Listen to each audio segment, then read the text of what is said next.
Ini tanah siapa? Ini tanah siapa? Tanah siapa ini?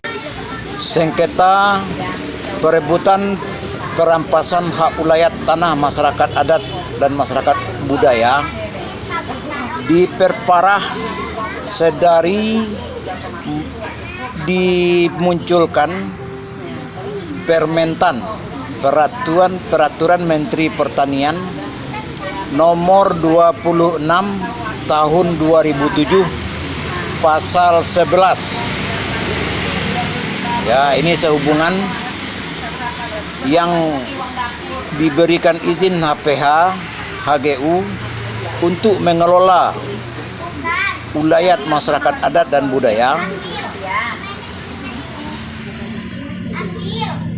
dan diharuskan 20% dari jumlah lahan yang dikelola oleh pengusaha tersebut itu dipergunakan harusnya untuk kompensasi masyarakat adat dan budaya. Tetapi realita di lapangan, ranah adat dan ranah budaya ini tidak terstruktur sistematis profesional. Hanya oknum-oknum tertentu yang ikut di dalam perjanjian tersebut. Dan perjanjian tersebut, untuk sekedar informasi, itu lamanya 35 tahun. 35 tahun itu satu generasi. Nah, satu generasi ini wafat, masih bisa diperpanjang 2 kali lagi, 3 kali 35 tahun. Nah, ini yang perlu disadari mudah-mudi.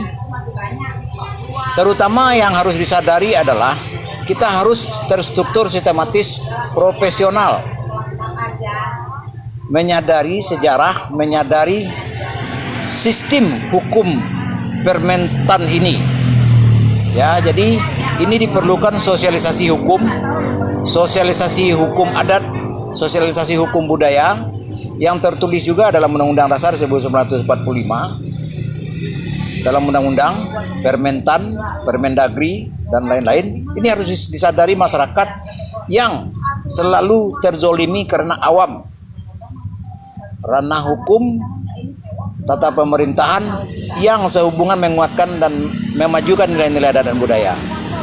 Ya, jadi dipersilakan mengirimkan nomor WA untuk kita berdialog atau undang saya saat live, kita berbicara bagaimana solusi antisipasinya supaya TNI dan Polri tidak menjadi repot, sesama warga juga tidak terkesan teradu domba, dan kita harus menuntut pengusaha, terus menuntut yang unsur-unsur tata pemerintahan untuk duduk bersama.